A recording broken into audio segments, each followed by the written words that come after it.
دیکھیں بالکل طاقتور نہیں ہوتے، اور عدلیہ جس وقت ان کے اوپر توہین عدالت نہیں لگائے گی، آرٹیکل 6 کا چارج نہیں کرے گی اور ان کو نہیں ٹھوکے گی، تب تک جو ہے یہ ایسے ہی رہیں گے. آنے بنائے گئے ہوں اور آپ یہ دیکھ لیں کہ ایک سابقہ وزیر اعظم کے ساتھ یہ سلوک کیا جا رہا ہے، تو آپ کا میرا یہ ان کا کیا ہوگا؟ آپ نے پاکستان کی ہسٹری میں، اپنی عدالتی ہسٹری میں، پریکٹس میں یہ نہیں دیکھا، عدلیہ کا یہ ایٹیٹیوڈ نہیں ہوتا جو اس وقت کا ہے. ہو از بیہائنڈ دا جوڈیشری؟ دیکھیں یہ ہمیشہ عدالتوں کے اوپر پریشر ڈالتے ہیں، اوچھے ہتھ کنڈے کرتے ہیں، پریس کانفرنس کرتے ہیں. اگر ایک ڈیسیجن ادھر سے بندیال صاحب دیتے ہیں تو تارڑ صاحب جناب جا کر ادھر پریس کانفرنس کرتے ہیں کہ یہ جناب ان کی حمایت کر رہے ہیں اور تحریک انصاف کا نمائندہ بنا ہوا ہے. ان کو شرم آنی چاہیے. یہ پاکستان تحریک انصاف کے حوالے سے یہ الزام لگاتے ہیں کہ آپ ججز کے حوالے سے یہ بات کرتے ہیں. آپ سب کو پتہ ہے کہ سپریم کورٹ اور ہائی کورٹ نے واضح طور پر یہ ریمارکس دیے تھے کہ واقعی فیصلے کے اندر غلطیاں ہیں اور اجلت سے کیا گیا، گواہی کا موقع نہیں دیا گیا. اگر ہم نے یہ بات کی تو کیا یہ جرم تھا؟ اور اگر وہ پریکٹس اینڈ پروسیجر بل کے حوالے سے فیصلہ دیتے ہوئے یہ کہتے ہیں کہ ریڈ زون کے اندر جو ہے وہ کسی بھی سیاسی جماعت کو داخلے کی پابندی ہے اور اجازت نہیں، اور حکومت نے یہ ان کو پورا پروموٹ کیا، پی ڈی ایم کو سہولت کاری ادا کی، اور وہ انہوں نے آ کر ادھر پریشرائز کیا، فیصلہ دینے کا دن تھا اور وہ ادھر آ کے بیٹھ گئے، تو کیا وہ غلط تھا؟ اگر چیف صاحب نے آرڈر کے اندر یہ لکھوایا ہے تو ان کو تکلیف ہو گئی ہے. آپ نے کہا کہ بندیال صاحب فیصلہ دیتے ہیں، تارڑ صاحب آ کے پریس کانفرنس کرتے ہیں اور فیصلے کو رون دیتے ہیں، وائلیٹ کرتے ہیں. کیا سیاستدان اتنے طاقتور ہوتے ہیں کہ وہ عدلیہ کے فیصلے کو ماننے سے انکار کریں؟ دیکھیں بالکل طاقتور نہیں ہوتے، اور عدلیہ جس وقت ان کے اوپر توہین عدالت نہیں لگائے گی، آرٹیکل 6 کا چارج نہیں کرے گی اور ان کو نہیں ٹھوکے گی، تب تک جو ہے یہ ایسے ہی رہیں گے.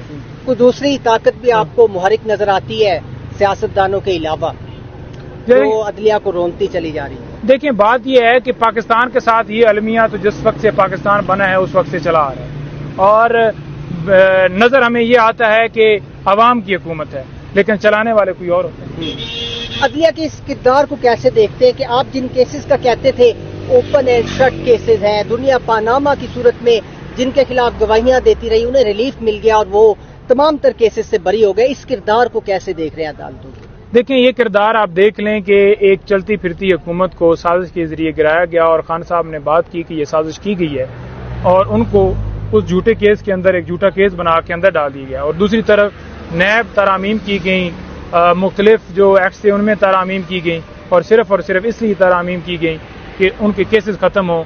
جو ان کے کرپشن کے کیسز تھے، جو ان کے اوپر چارجز تھے، ان کو بالکل کلین چٹ دے دی گئی ہے. اور صرف یہ مقصد ہی رجیم چینج کا یہ تھا کہ اپنے مطابق جو ہے وہ کیسز ختم کیے جائیں اور ایک دوسرے کے ساتھ مل بیٹھ کے یہ کھائیں پئیں اور اس ملک کو لوٹیں، عوام کا خون نچوڑیں، عوام کا جو ٹیکس کا پیسہ ہے، عوام کی جو مال و دولت ہے اس کو لوٹ کر یہ باہر ملکوں میں ٹرانسفر کریں، ان کی معیشت بہتر کریں اور اپنے کاروبار سیو کریں، اپنی جو ہے جیب جو ہے وہ سیو کریں. سر آپ کیونکہ پرومیننٹ وکیل ہیں، عوامی امنگوں کا ایک سوال ہے، وہ سوال یہ ہے کہ کیا پاکستان میں الیکشن ہونے جا رہی ہے؟ کیونکہ نگران بھی اب یہ کہہ رہے ہیں کہ جنوری کا شاید دوسرا ہفتہ ہم پھر چلے جائیں گے. وزیر اطلاعات نے باقاعدہ کہہ دیا ہے کہ جنوری کے دوسرے ہفتے تک جائیں گے. تو آئین و قانون کے مطابق الیکشن نہیں ہونے جا رہے، یہ طے ہو چکا ہے؟ دیکھیں صدر پاکستان کو تاریخ دینی چاہیے، پوری قوم ان سے مطالبہ کرتی ہے. یہ صرف پاکستان تحریک انصاف کا سوال نہیں ہے یا پاکستان تحریک انصاف کا مسئلہ نہیں ہے، یہ اس ملک کا مسئلہ ہے. اور 90 ڈیز کے اندر الیکشن کا اعلان کرنا ان کے اوپر یہ آئین پاکستان ذمہ داری دیتا ہے اور انہیں اپنی ذمہ داری نبھانی چاہیے اور الیکشن کی اناؤنسمنٹ کرنی چاہیے. 90 دن سے ایک دن اوپر الیکشن نہیں ہو سکتے.